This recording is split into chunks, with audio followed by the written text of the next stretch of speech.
Hi everybody, and welcome to the video showcase for Mint 10 Mini Skulduggery. This is everything you get in the box, which includes this quick start guide for solo play and multiplay.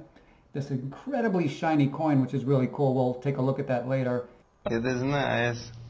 And then all these skulls, white skulls, black skulls, and crystal skulls, and 3 dice, all fitting snugly in the Mint 10 Mini case.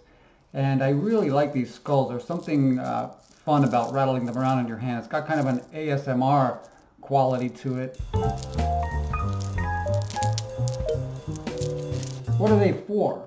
Well, the skulls are kind of your points. The black skulls and the white skulls keep track 1 point and 5 points. The crystal skulls, however, are kind of like the hand grenades of the game. I'll talk about that in a minute. And here are the dice used to generate your spirit number and to try to hit that spirit number during gameplay. Okay, you can see the game here set up for 2 players. 1 player will determine the spirit number for the game by rolling a die. In this game it's going to be a 5. Then you determine someone to go first and you start rolling dice. Let's allow this player to go first and see what happens. Oh, we rolled 2 5s. That means you scored 5 points. That's the black skull. Black skulls are 5 points, white skulls are 1 point. If you roll 1 5, for example this, the player would have just taken the white skull. If you roll triples, you can score 10 points and get 2 black skulls. But let's just continue from here. 1 spirit was rolled and 5 points were scored. This player continues to roll because they got the spirit number. And in this second roll, in the consecutive roll, they scored no spirits. So play would pass to the next player. And that player goes trying to get some spirits. There's 1, a 5, scores a point. And rolls again, another 5, scores another point. Now this player at this point may say, I don't want you to catch up with me, and that's where the crystal skull can come in. You take the skull and you shatter that person's spirit. It is gone. That person did not score the point, but the player who played their skull also loses their crystal skull. It can come back later when I talk about what happens when you roll triples. And play continues that way until somebody scores exactly 15 points. But there's a lot of things that can happen in between, and we'll talk about those things next. All right, let's say the game is in this stage right here. This player has 12 points, this player has 8 points, and somebody rolls a straight, a 1, 2, 3, a low straight.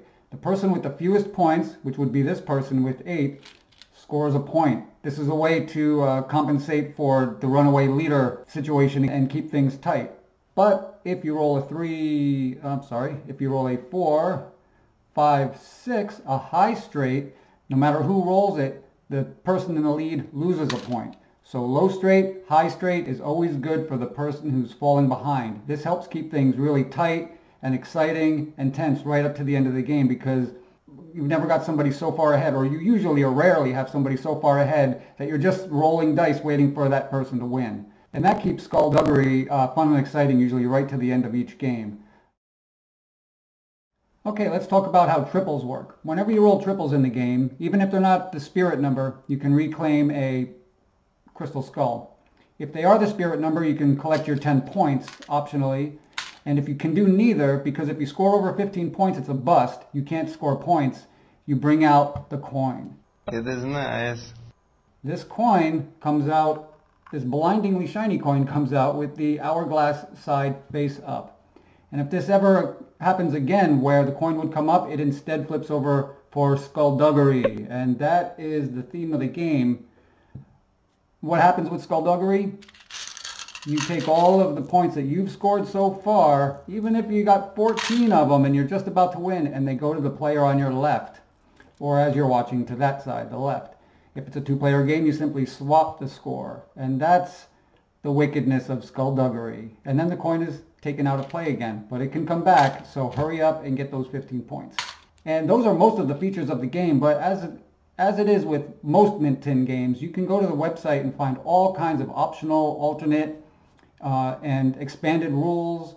And a beautiful thing is you get these great components with any Mint 10 game, and you can really make it your own. In fact, it's encouraged at the Mint 10 website. I suggest you go to subquark.com, look up David Miller on Twitter or Facebook or whatever social media you have, and keep tracking Mint 10 games, because I think there's a lot more to come. Anyway, That's Mint Tin Skulduggery in a nutshell, or in a mint tin. I think I've touched on most of the features of the game. I hope it looks like something you'd enjoy. Thanks again for tuning in, and may all your 20s be natural.